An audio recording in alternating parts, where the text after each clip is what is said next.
Welcome to the Stories That Sparkle. I'm Hella Rader, and today's episode is a real hootenanny. This is the third episode of the Discoball Tour, the 30-day trip I took across the country in September.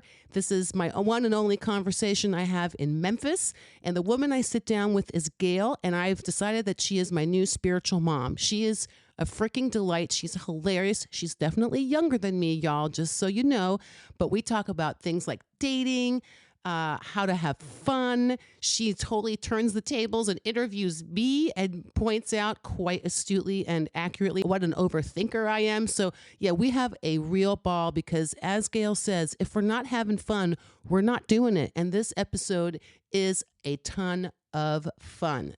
You should also know that I met Gale the night before we recorded this. So literally, this is the first time I've even met her in person. And I sit in her living room, and we were introduced by a delightful, beautiful woman named Janet. So yeah, I mean, it is an incredible time. So I invite you to get comfortable, sit back, and listen in. I'm Hella Rader. With a good sense of humor, an open heart, and an open mind, I love to explore the very human complexities in others and in myself. That's why I created a space for women you have never heard of and could easily pass on the street to share in their own voices the intricacies of starting over in life, building community, inhabiting their bodies, and more. Welcome to our Disco Ball, the stories that sparkle. All right, Gale, you ready? I don't know. You can make me nervous if you want. No, we're not. I'm not here to make anybody nervous. Trust me. I'm ready, girl. Girl, you were born ready. I feel like. I think. Why? There again, why not? I think so. All right, y'all. I like your laugh too. I like it. Yeah, that's a hella classic. Okay, y'all. I'm here in Tennessee, outside of Memphis. I was last night, it was a beautiful synchronicity, linked up with Gale, Gale, BT dubs. And so we're sitting in her living room where she has this incredible coffee table that becomes like a desk. It's bonkers. Everyone should have one. Everyone really should. Dolly, the Yorkie, is curled up next to Gale. Dolly is making me miss my little Morkie, Harley. Everyone needs one of these. Yes. She's so sweet. She is adorable. She's a good partner. Aww. And just so everyone knows, Gale does have a pad and a pen. You mentioned that you always have to have it. My friends, everyone knows I have to have it. I have just notes from happy hours. I have notes from everything. What? You take notes at happy hour? Oh, yeah. I took one last night because my friend's husband's having surgery, and I wanted to know, because I won't remember how serious this is to her. Right. From our conversation, that's our notes. I love this. So be careful what you say, right? Yeah, seriously. It's a good thing we're recording this because we can compare notes later. I'm taking notes. She's recording. I'm recording. Gale's taking notes. Yes. And I'm all kinds of discombobulated with. I've been out of sequence, is what I've been calling it today. Hold Why? on. Well, because you're in Memphis for one. Yeah, I feel like I'm in a sort of a time warp situation. Time warp because you've been downtown. It's kind of like Tennessee is 3 different states because you got Memphis, Nashville, and Knoxville. Memphis in itself, you got downtown, midtown, then the burbs. And you're in the burbs. I'm in the burbs. Yes. Yeah. I don't mind burbs. I live in a burb, like a burb of a burb. I live in a commuter, like, what do they call them? Exurbs? But I call it the burbs of the burbs. I love it. You're Yeah. in the burb of the burbs. I like it. You're in the B.O.B., the burbs. Okay. Well, thank you, Gale, for doing this. You're I really do welcome. appreciate it. I'm still questioning, why, but I like it. I'm liking it already. I'm having fun. Well, that's good. We are having a glass of wine as we do this. The wine is called Relax. What you don't realize, Gale, is that this whole theme of my trip so far, day 5, but nonetheless, already is all about Hella Relax. less is more. Are you kidding? No, I'm not kidding. So literally every time I've sat down for a conversation, this is the third day in a row that I'm recording a conversation, like Monday, Tuesday, today's Wednesday. Each conversation has been a version of that. How odd. Yes. So Relax Riesling is a great drink for you. In fact, I have this cup back there in the back. I know it's only, early afternoon, but I have this little cup a friend gave me. He says, if you can't drink in the morning, you're an amateur and you cannot be my friend. Dang, that is hardcore. I know, I keep it in the back so not everyone can see it. Right, you're like, this is not for public consumption. We'll keep that for the special friends. You're at your time. You just do it at your own pace. It's 5 o'clock somewhere, Gale. I mean, It's out there on my patio. That's right. That's right. Key West is my heart. I love it. I love it. Well, so, I mean, when we were chatting yesterday and even just now, there's like so many different things you and I could talk about. We could do this like all day. I can feel it in my bones. It's a spectrum. We could go any direction at any time. That's right. So y'all buckle up, like get comfortable, and you're coming along with us. It's going to be fun. It's going to be fun and probably funny. I think so. I think so too. So you said you've always lived in Tennessee or always in Memphis. Is that right? I vote in Tennessee. I try to escape every time I can.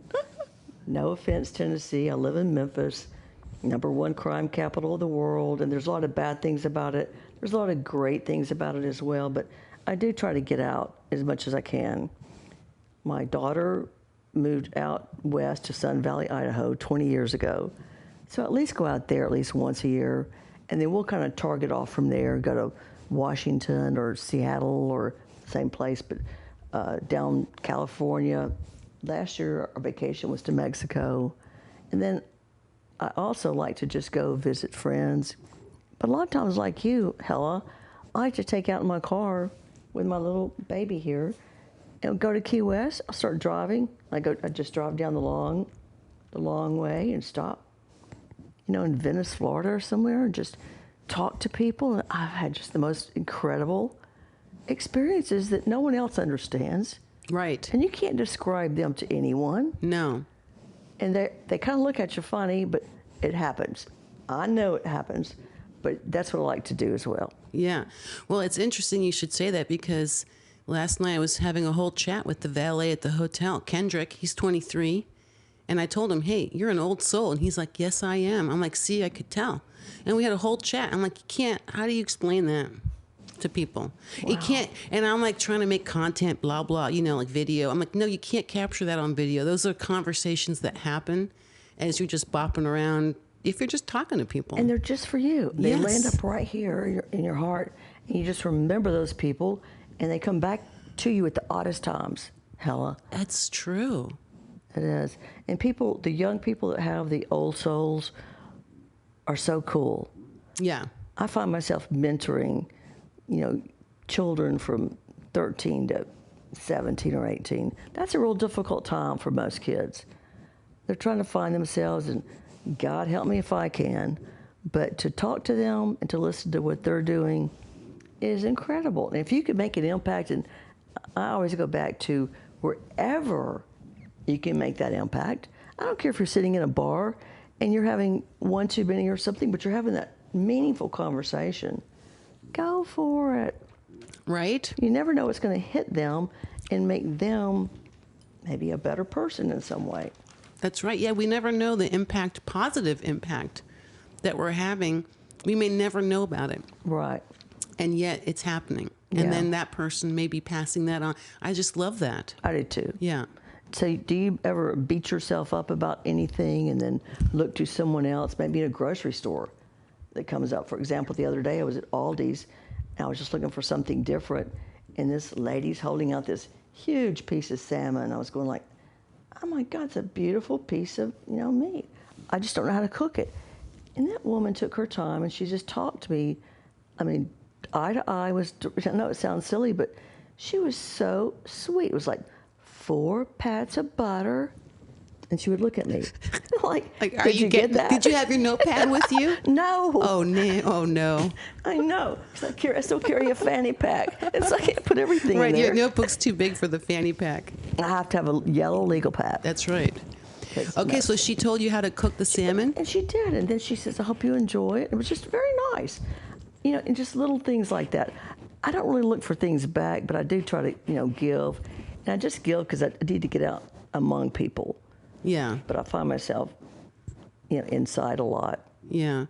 Well, I'm inspired by your youthfulness because you're 49. and you're an inspiration to me. I'm not, I didn't swear to anything, did I? No, there's no swearing here. Okay. There's no hands on anything swearing. No. Okay, 50. I'm 50. I'm telling you though, you're my inspiration.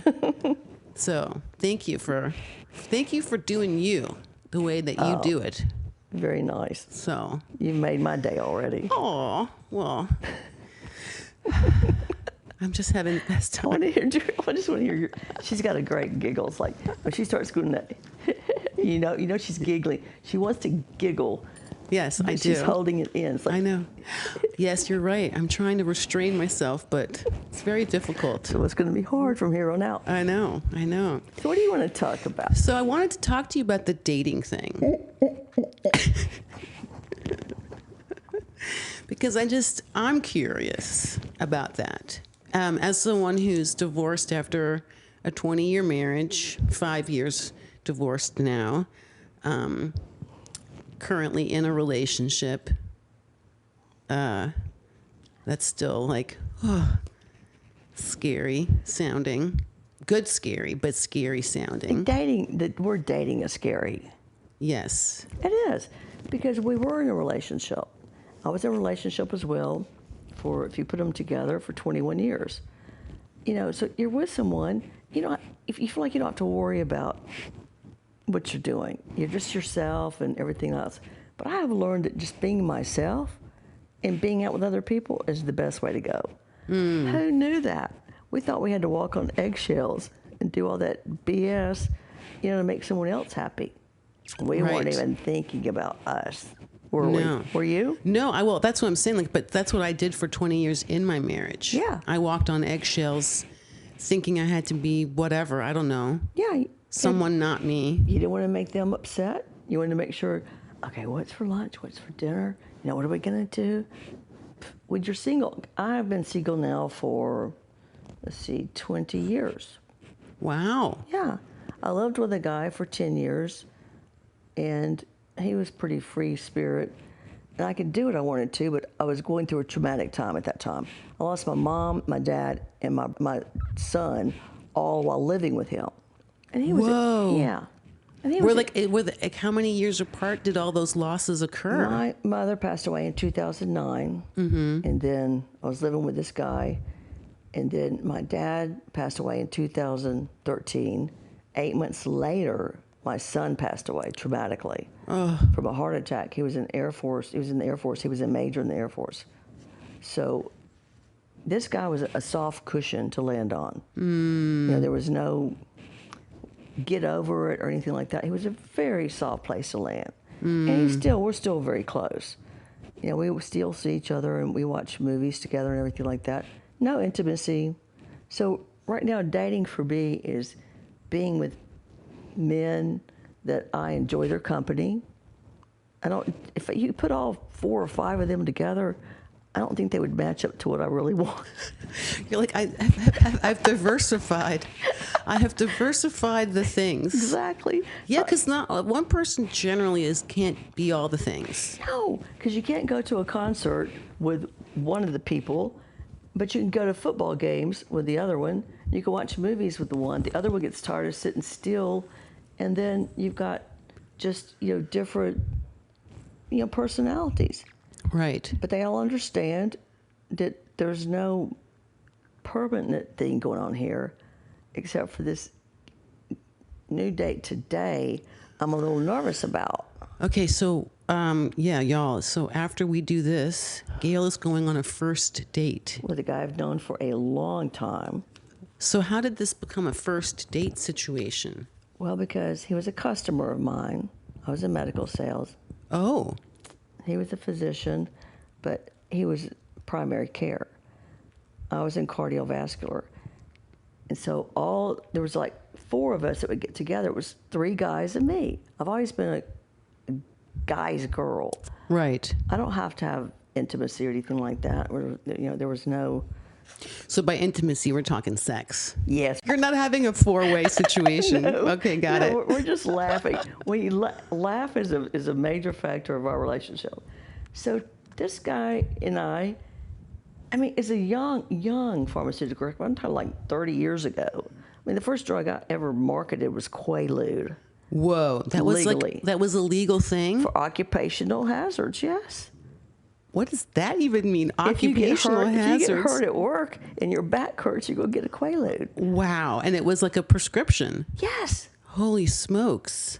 I Dang. know. I had a whole car full of it and never knew what it was.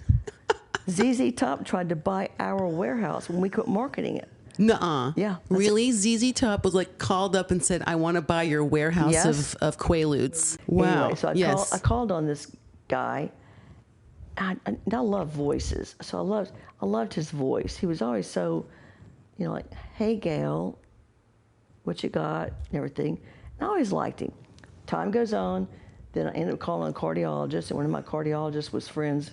He was a referral doctor, so we all ended up going out. There was this other doctor who was a musician, who I love musicians too. Mm-hmm. And so there was 3 of them, and me would go out every Thursday night.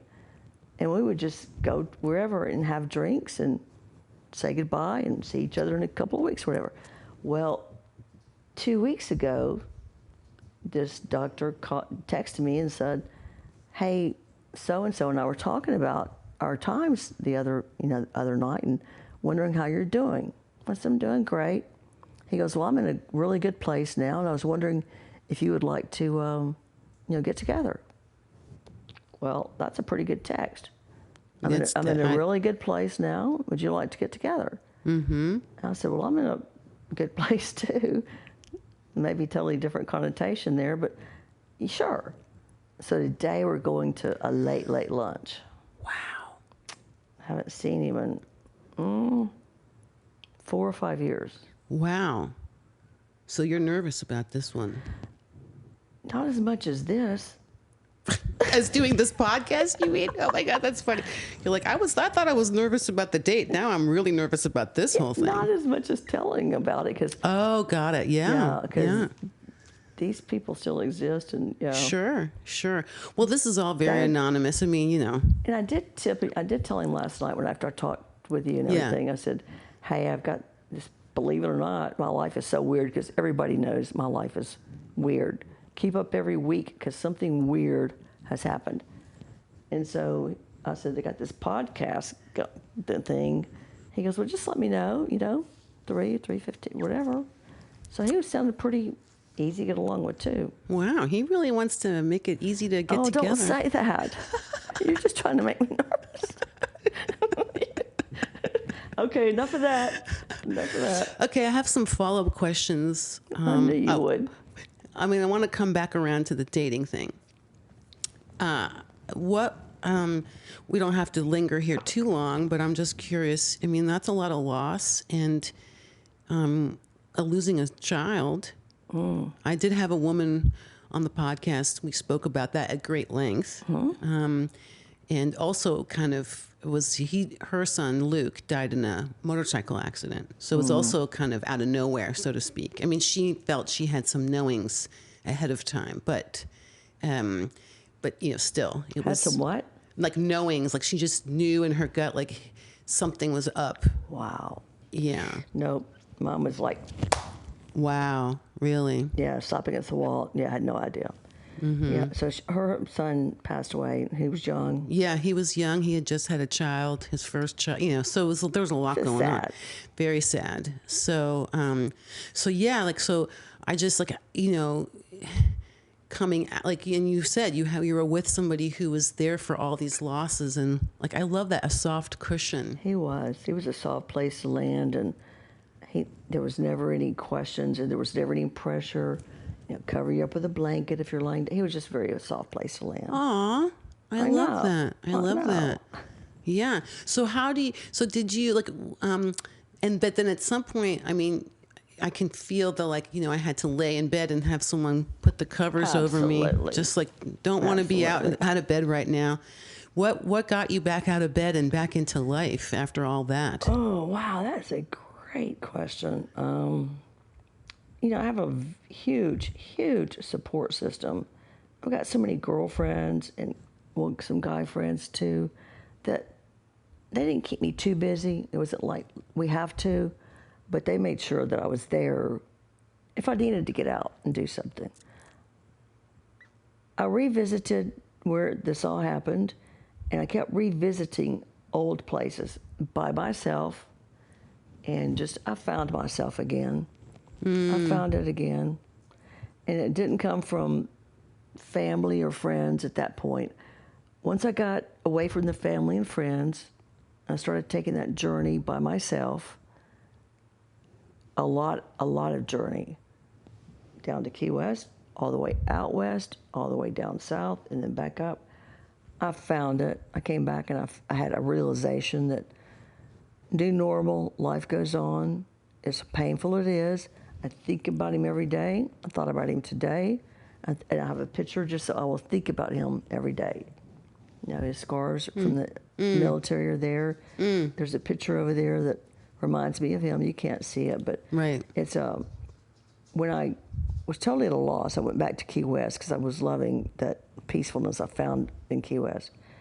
And I was down there in this sunset, because they're famous for sunsets. And this sunset came, and it stayed there forever. And there was this cloud that came up that has a thumbs up. Whoa. And it's a rain shower, and I gave it to everyone. And I thought it was just me seeing this.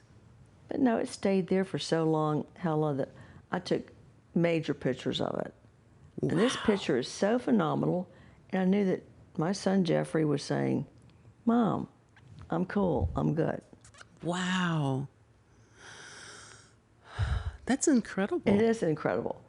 I mean, yeah, I'll have to show you the picture. Yeah, I would love to see that. Wow. Can you hold on? Yeah. Okay. It's like right here.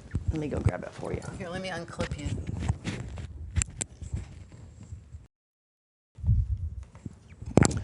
Oh, wow. What a handsome young man. Very handsome. Aww. And then years ago, he and I made this picture in Panama City. We're both pointing to the clouds and everything. Oh, wow. So I think Jeff knew, and not really knew, but he knew he was destined to... Right, let me clip you back on. All right. Yeah, Jeff was destined for greatness always. He wasn't a bad child. He never had to, do anything. But he was destined for greatness, and that's really what was empowering to me. Oh. That I felt like he was happy. He happened. What was disturbing was that when the Air Force came to interview me, who knew they were going to interview me? Right. But they interview everyone, Hella. They interview his 6th grade friend. So when they were doing that, and the lady walks out the door, she goes, "Thank you for giving your son to the United States of America."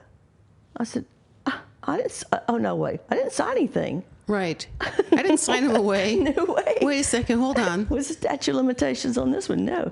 So, but it's all been just very awkward that being in the military, they're distanced from you. You don't really have any control. Right. And that's kind of what moms want, is control. Sure. I've never been a mom, and I can see that. I mean, yeah. You have animals? I've had animals, yes, and I basically helicopter parented an adult male. So I didn't say no more. Yeah, I know. You know what I'm talking about. This was definitely unhealthy taking care of. Toxic. Yeah, toxic, both all around, just not Gotcha. good. Yeah. So. Got you. Wow. So so you saw the thumbs up cloud at the sunset. You felt your son Jeff say, "Just go live, Mom." Basically, yeah. I'm good. Mm-hmm. Well, I had one experience with him in a dream where he came to me and he was standing beside me. There's a lot of, I'm a very spiritual person, and I feel a lot of things and I see a lot of things. And this last thing, he came and he stood beside me, and we were standing side by side. We weren't looking at each other. And I went, Jeff. And I still didn't look at him. He said, yeah, Mom. I said, are you okay? He goes, Mom, I'm great. And I said, did it hurt? He goes, oh, Mom, it hurt like hell, but I'm okay now. Oh. And then I felt like I was just okay. I felt like I was okay. Wow. Yeah. That's incredible. Yeah. It was Wow. it was a very strong feeling. Yeah. That I felt like he was there with me. Oh, I'm so glad we have his pictures here with us. That's Me wonderful. Too. I can't look at him for too long. Too long, yeah. Because I have to. I feel like I have to be there for someone else, And when a Right. friend of mine went through it with her son not too long ago, I couldn't be right there with her.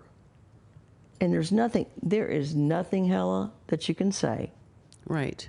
to someone. And even if you share your experiences, that doesn't help. It's just someone just being there. Right. But it is nice when people do remember and ask you about them. Right. Right. So you do not want people to forget them. You want to be asked about it. Okay. Like, I wanted to know, where were you, my sister, where were you when you heard about Jeff? How did you react? How did you feel? Because it's all about you at that time as a mother. Sure. You're feeling like everyone's just, pinning in on you, but it affected everyone, a lot of people. So I got to the point where I wanted to go around and talk to those people and to see, where were you and how did you feel? Right. Was that healing for you? Very. Right. And I felt like I was doing a service to them. Right. Because they felt pain too. Right. Maybe they had not expressed it. Right, because they're kind of worrying more about the mom, you, so they don't want to say anything. Yeah, they don't want to be like, hey, I have also some feelings. Yeah, Mm-hmm. or like, oh, you don't want, you want to know that, you want to know what they felt. And I'll let Right. them know that. So that was the most healing thing. And I think I would going forward, I would tell someone in that position, give yourself some time. You can't do anything. You're in the fetal position for a long time.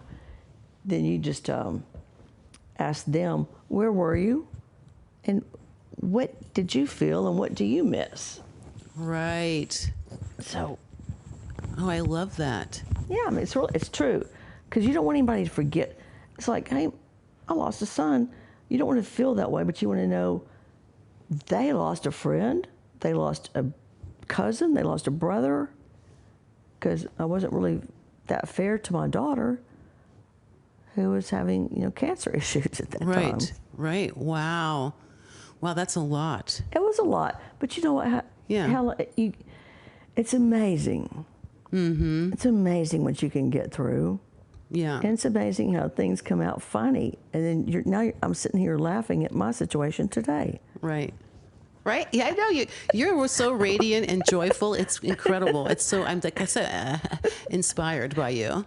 Well, I was reading just yesterday, I think it was, I do a daily reading that I just, anyway, short version, I have a book, I just pick a random page and whatever, and it usually is spot on. And then I don't remember exactly how it said it, but there's a version of what you were just talking about, meaning the grief, like a grief or a loss or a pain often leads to an expansion for even greater joy to come. Not right away, obviously. And yet, if we're willing to go through that journey, on the other side, at some point, will be the bigger joys. And Exactly. yeah. And so that when you were just saying, I'm like, wow, I was just like, you're like the Antithesis. yeah, like you're like a real life example of that reading. But so it's true. When you were saying that, I was just going like, yes, on every point, because if you can get through it and come out, you really are better. But man, it takes a lot yeah, to get down and then coming back up. yeah, But what a wonderful feeling when you do. yes, And I feel like I'm at that point now where I can finally give back. yes. Yes. in some Yeah, point. I find, it's part of my practice to be of service. My spiritual mentor, Barbara, used to say, love and service, love and service, love and service, be love and service. Just showing up and how can I be of service, And then the harder part for me has been to learn to receive it in return. Isn't that funny? Yeah. And yet, like, I get so much more out of when I give. I get all these conversations I have, I get way more out of them than I think anyone else probably. But every time I come out of this conversation that I have for this podcast, a different woman. I've learned something new. So, yeah. So what's your goal in this podcast?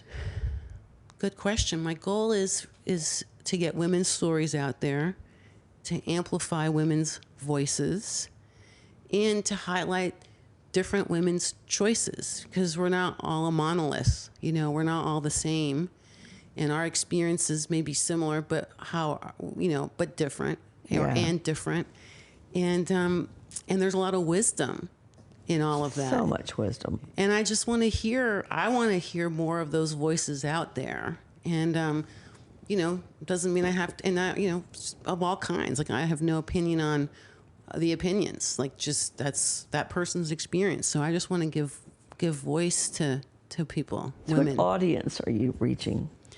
It's mostly women. I know there's a bunch of dudes, including my brother in Germany, who listen every week, and I'm like, I think that's incredible. Like, That's funny. there's good dudes out there who are listening each week to an hours-long conversation between two women. How awesome is that? It does not shock me. No, I mean, I think that's amazing. Why did men read Cosmopolitan? There were so many men that read Cosmopolitan because they wanted to know what we think, what women think. Right, yeah, because when you go on a date, Oh my gosh! You want to know, what's this lady? Where's she coming from? Mm-hmm. Yeah. Are we gonna? Yeah. And that's bizarre. So we can go there if you want to for a few minutes. But Yeah. I may be uncomfortable. But is he gonna kiss on the first date? Is he gonna? You don't want. But at least it's at lunch. Right. But us girls still think that. I don't care. You still go back to the 10th or 11th grade. I don't know what time. Yeah. I don't know how old you were when you first got felt up or anything. But you're sitting there going, Yeah. surely to God, he's not going to think that. Because women at this age, we could have had a mastectomy by now. Right. That's true. I haven't, but you could have. Yeah, that's true. That's true. So, yeah, I'm thinking that. And I have kissed this guy once. It was memorable, Hella. Really? It was memorable. I'm hearing some, nervous anticipation of, this could maybe. Do you think it's going to throw off the what you got going on, as in, become a more serious thing? That would be very scary because all of these people know each other. Oh, right. But yeah, I mean, I know that he's going. I know I'm going to get a kiss today. And that kiss is better. It's great. Right. Ah, I love it. Dolly is hanging out on the. Yeah, Dolly's blocking. We can't see each other. She's like, I want to be in the middle, literally in the middle of all the things. Mama, hush. So you were also talking before. We were talking about when you were in medical sales. I'm jumping all over the place. Don't mind me. I do too. But I just was remembering, you were talking about being in medical sales, and there was zero expectation for you to be able to do that, and yet you did. Oh yeah, for my dad. Yeah. But my dad was always one of those that would say, if you can't do it. And the minute he would say you can't do it, I'd be like, by God, I will too. Mm-hmm. And I could do anything that he would tell me I couldn't. And that was his strategy. Right. That reverse psychology thing. Oh, interesting.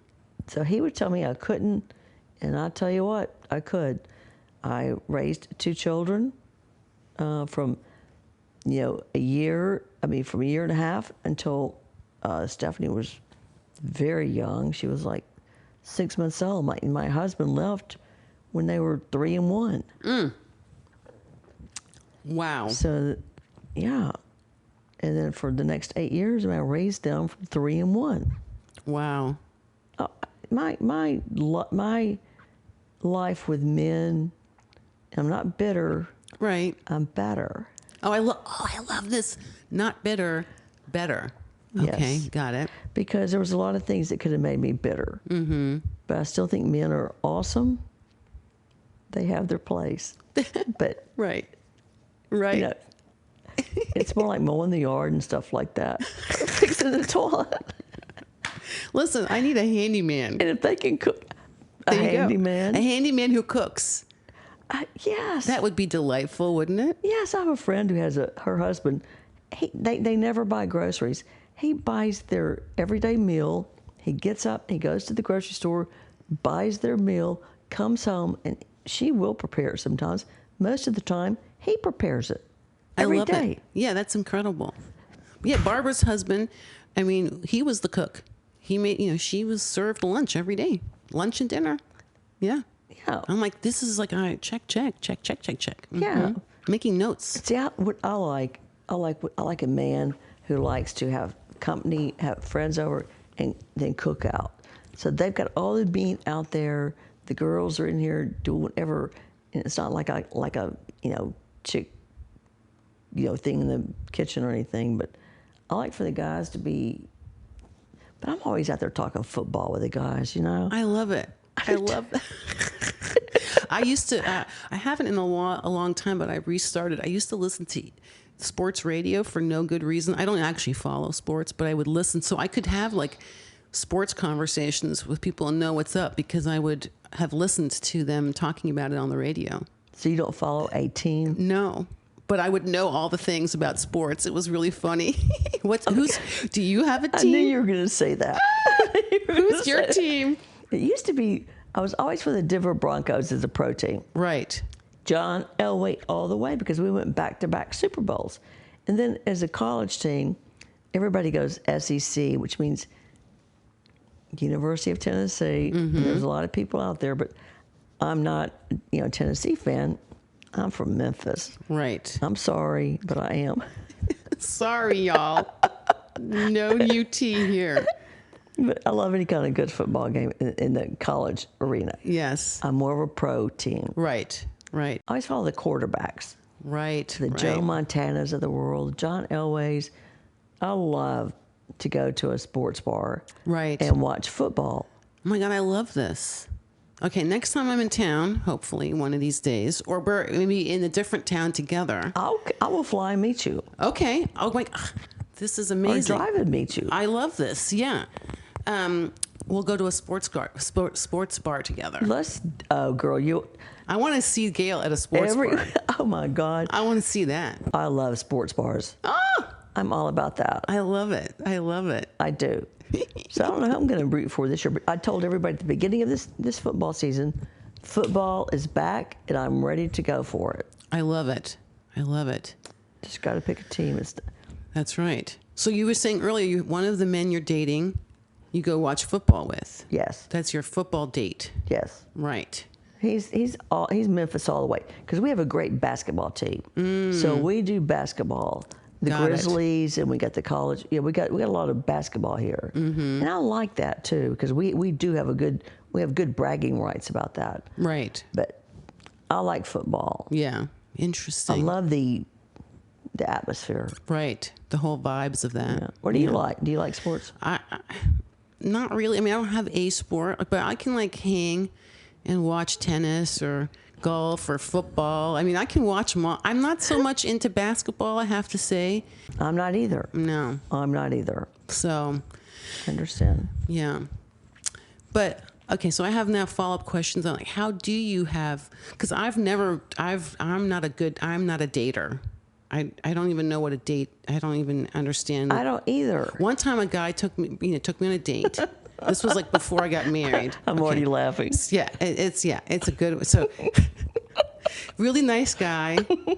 I lived in Manhattan at the time. I lived on the Upper East Side, right?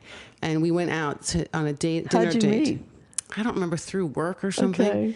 And we went to dinner all the way down in Soho, which is like the opposite end of Manhattan, basically. I'm very familiar with, yeah. Yeah. So then at the end of the night, he takes me all the way back to the Upper East Side. Very kind, very gentlemanly of this person. So you didn't feel like you were getting ready to get killed or anything? No. He was lovely. He'd go all the way back to my building, And I'm thinking this whole time, yeah, we're not here. This is not, you're not Yeah. coming upstairs, dude. Right? I know this in my brain, in my head. Because you're thinking, are we going to have to kiss? Or are we going to, Yes. what's going to happen? Right. So we get to the front door of my building, and I stretch my hand out. You should have seen this stretch out. I mean, it was a straight stretch out. I'm like, it wasn't even like no. I'm like, you stay over there. My arm is now the barrier. Body language is everything. And it was like a straight arrow stretch out. And he was like, okay. And he hear you. Hear you. And I'm like, then I just went inside and was like, that was it. I'm like, yep, never heard from him again, obviously. No, don't blame him. And don't you hate it when you do that? Don't you hate it when they grab your fingertips and shake yeah. it? I'm like, you got to have a good shake. How insulting. Yeah, You I don't do know. that. So I was like, all right, thanks. And I just stretched my hand out. It was hilarious. So God. I've just never been good at dating. And I've never been able to, I don't have any concept of multiple dating situations. I don't know how do you do that? It's not, I'm not multiple dating. It's multiple friendships that I have built. These are friends that I have built over the years. And just. Like looking at it. companionship. Yeah, it's like having a companion. Got it. So it's companions, and we all have this understanding that, intimacy is off the table, kind of thing. Right. Until today, so now I've got to get this guy on the. Oh, right. This could be like a wrinkle in that whole. I don't know what it's going to be. Interesting. Hey, I know. No, it's not. I feel like this is not interesting at all. It's like no, I'm gritting my teeth. I don't know. I'm sure it's going to be good to see him. Right. But we're not going to be with our regular group. So it's just going to be him and me. Right. It's a one-on-one situation. Yeah. Wow. So I don't know. I don't think it's going to be anything except for a meeting of our friendship. Right. So I don't know, but it makes everybody tense. When I get tense, I'm tense. Everybody's tense. Really? Well, yeah, aren't you tense? No, I'm very relaxed. You shit. That's a shit thing. I mean, I'm having a glass of relaxed wine, That's really cool.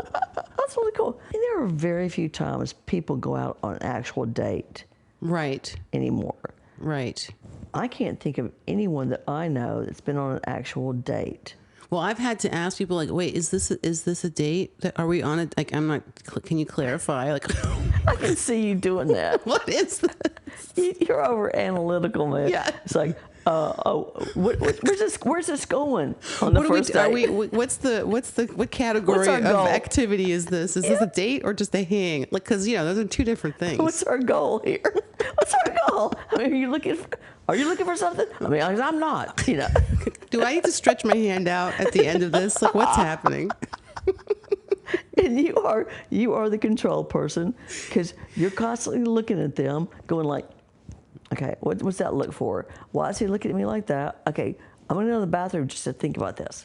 Yeah. Because you overanalyze. Oh yeah, I'm an overthinker, 100%. I've worked on it, and I work on it all the time. You can't fix it. But some of that, you just can't turn it off. We just have to go, thank you for sharing, committee in the brain. We're going to go please have a cup of coffee. You got compartments up there. Yeah. And you're constantly switching those around. Mm-hmm. It's like a cubic cube in your head. Yeah. Yeah. So it's a real practice for me on the regular to simplify. Yeah. Hence the relax. How do you find the relax and simplification in your life? So, think about it, Hella, seriously. Where do you find that peace? So there's a couple of things. One is in my sunroom at home. Mm-hmm. I sit, you have one. I sit in my one chair and I watch the birds at the bird feeder every morning. Sometimes during the day too, when I need to. Yeah. So that's one place. Driving, we talked about that. Like looking through the windshield. Like I can be maybe talking to a friend, listening to music. Sometimes I have total silence and just let my mind go. Roll the window, turn all the windows down. You don't roll them down now. Yeah. You can push them down. Right. That's right. Push a button. Like, I'm only 50. So I think that, and then there's some people who, when I get around them, my whole system calms down. Yeah? Like, there's people who have that kind of impact on me. I feel very safe there. Yeah. I know that you probably feel safe with me, but I don't think my friends would say, my friends always go like, I have one friend that goes, if the Pope came to Memphis, I would want Gale to take me because I know that I would meet him. Right. Because then there are other friends that go, I need a relaxing afternoon. Maybe not Gale. That's not where I'm going to go. Because Gale's going to be raucous. It's just, I like to have fun, and we're going to have fun. If you call me up and go, if Hella goes, Gale, I really got something serious to talk to you about, and it's very heart-to-heart serious, we will get there. Mm-hmm. We'll be very spiritual. We'll get there. But if you just go, hey, I need some time out, come on. Right. We'll get some sangria, and we'll sit there and we'll talk about. In fact, the other 2 weekends ago, when I went to Nashville, I told my friend, we're not going to talk about anything that has ever been upsetting to us. Right. And we just talked about just funny, raucous times. And we laughed until we could not laugh anymore. Because you start embellishing your stories. Sure. It starts getting bigger and better. Right, right. Because everybody sees things differently. Yeah. Well, and our memories of the thing shift over time, too, Sure. And I think sometimes I can see the funny in something now that I could not see at the time. Like when it was happening, I was like, this is like the death of me. 20 years later, I'm like, that's hilarious. That is so true. Yeah, yeah. And I always, whenever I'm in a group of people that are cautious about what they're saying, I try to open the conversation and go, so just think about it. What's your most embarrassing moment? Let us help you get through that. Because there are some people that have had moments that they don't ever want to talk about again. Right. That's what I want to talk about. Oh, I love it. I love this. So it sounds to me like you're curious about others. Always. Yeah. Always. Mm-hmm. So if I were to ask you your most embarrassing moment, I would not expect you to embellish right now, but maybe at a later time. Your most embarrassing time. I'm going to have to, I mean, there's a lot of them. Me too. Me too. Okay, I'll give you one example. Maybe not embarrassing, but just like when I think back on it, I'm like, oh, cringe. Like just cringe central, right? Yeah. So it was like maybe 2 years ago. It was pretty recent. Long story short, I was staying at a friend's house, and I'm like, I'm going to make breakfast today for everybody. And so I'm very stressed about it because I want to make like the perfect breakfast. Because you're overthinking. I'm overthinking. So I go to the store, and then for 48 hours, I'm like, should I make eggs or blueberry pancakes? And then someone's allergic to eggs. I'm like, oh shit. So now I gotta make blueberry. I'm like, so it was like this hilarious, like every 2 hours, I would announce like, hey, I'm gonna now make this instead. And people were just like, what? And I'm like, Hell. Like so I don't know, it's not maybe a great example, but look, when I think back on that, I'm like, ugh, cringe. Because you were questioning everything. Yeah, I was trying to be perfect about something. And if you put some Pop-Tarts in a toaster. Yeah, nobody cares. And cut them in perfect, triangles or something, it'd be different. Yeah. I know. I can see that about you, that you do overthink and you question yourself more than anyone else questions people are you. like, we don't really care. So Barbara, one of the things she was working on with me before she passed away last July. Was she a friend? She was my mentor of like almost 20 years. Okay. And like almost like a mom. And but she for a whole year before that, she was working on this with me, and her thing constantly was like, Hella, nobody cares. Exactly. Like, nobody cares. Like, nobody's grading you. Yes. Nobody's doing it. Yeah. And we think they are. Right. We think, I'm not over analytical. I hear about 4 friends going, bullshit on that one. But I'm really not over analytical, because once I get out there, I cannot control this. We go, we fly, ride or die kind of thing. I say what's on my mind, and sorry. I mean, you have to apologize before you even start talking sometimes, because I'm gonna say it. Right. Because I don't want to walk on eggshells like we did way back when. Hella. Right. Right. We walked on eggshells, and you don't want to do that again. No. Well, because, today, actually, as we're recording this, the episode that came out this morning it's called Intentional Intimacy. That's what I wanted. I like that. Yeah. And the whole thing about it, it was about sleeping in separate bedrooms. And then it kind of came, it was a little bit about, how do you have sex and how does that work? But really what it was making me uncomfortable in that conversation was about this whole thing we're talking about now, which is just be yourself and say what you want and ask for what you need. And just give people the information of who you actually are, not who you're pretending to be. Right. And let them love you for that or be with that, or not want to be with that. Either way, that's fine.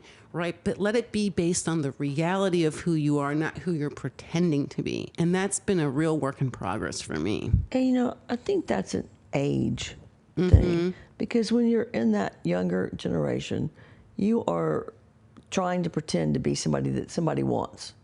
Then when you get to the point where you are, because you're a little bit older than me. Yeah.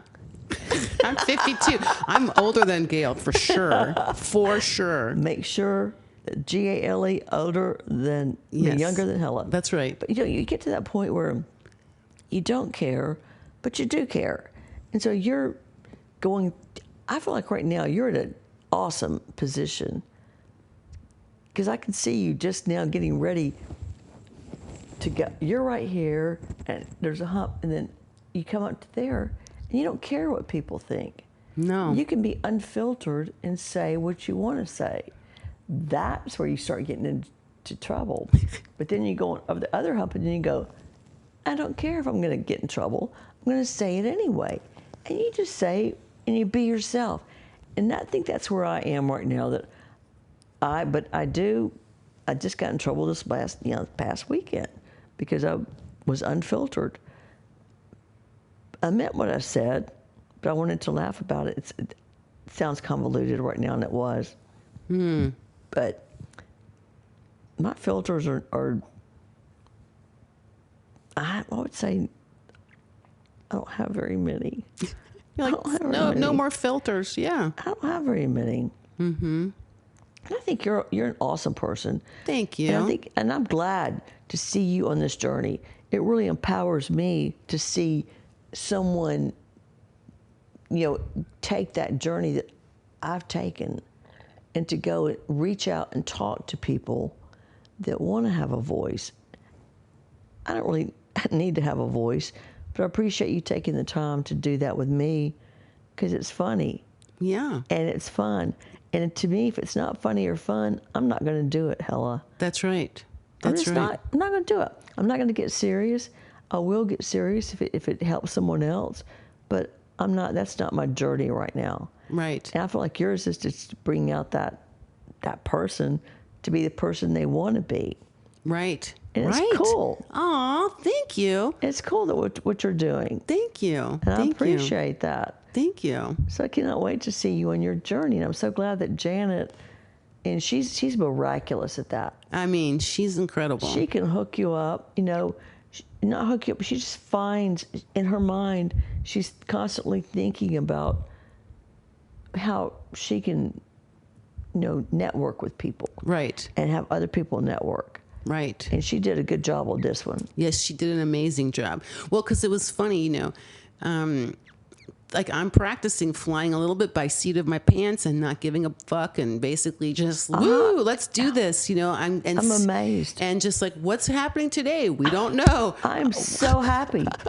So yesterday I was texting with her and I don't remember. And I was like, oh, I think she was just checking in with me and how you doing, where you at or something like that. And I was like, on my way to Memphis. And and I was like, oh, well, by the way, because my whole thing, my plan that I had changed. And then I said, fuck that. And I just let the plan out the window for what I thought. And so then I was like, well, I'm going to be in Memphis. And if it works out that I meet with someone. And Janet went, Memphis. Yep. Gale. Yep. And she was like, let's make that happen. And here's the number and call and all the things. And then we had a lovely chat. You called at the perfect time. Oh, I love it. You did. It worked out beautifully. Yeah. And it was just, when our conversation flowed as well as it did. Yeah. It was great. It was great. It was great. I can't believe that you're doing what you're doing. You took off on this journey and you're just looking to talk to people. That is total freedom. Mm-hmm. Yep. It's scary, though. Girl, thank you for saying that. Because when I drove off on Saturday, right, I've been talking about thinking this is when you first started your journey? Yeah, this past Saturday on August 30th, right? I took off from Virginia. And as I'm driving, I'm like, holy shit. You just started this 5 days ago. Oh my gosh. Yeah, so I mean, not the podcast has been going since May, but this particular drive across the country, right? So I had this moment like, oh shit, like this better be good. I better do it right. I better did it. And then I just said, screw that. Go have fun. And each time, everywhere I've been along the way so far, that's been the message. One way or the other, hella relax. Literally relax. Well, the next time that you come to Memphis, I will show you Memphis Gale style. Okay. Well, that's happening. Buckle your seatbelt. I will, because I mean, we're going to have a good time. I'm really honored that I was the one to be here with you just an hour before the date. Thank you, Gale. Thank you, Hella. Aww. It was awesome. Thank you. Meeting you. You too. I know I will see you again. Oh yeah, we will do this again differently, but we'll hang out. We will hang out again for sure. Sounds great. I love it. I'm okay. in. All right. Bye. Bye. Thank you for listening to The Stories That Sparkle, a space I created for women to share in their own voices the intricacies of their stories. And another huge, just hilarious, big thank you to Gale. She truly is so much fun and wise and inspiring. And I am just so grateful to have met her and to have spent that time with her. And I look forward to coming back to Memphis and seeing it Gale style, because y'all, that's going to be raucous, and I cannot wait. If you're enjoying The Stories That Sparkle, please do me one small favor. Pass it on to 2 friends, just 2, and invite them to listen in, subscribe, follow, like, review, comment, all the things. All right? And if you have a story you want to share or a topic you would like me to cover in an episode of the podcast, please drop me a line to hellarader@substack.com, because together we bring light into dark places.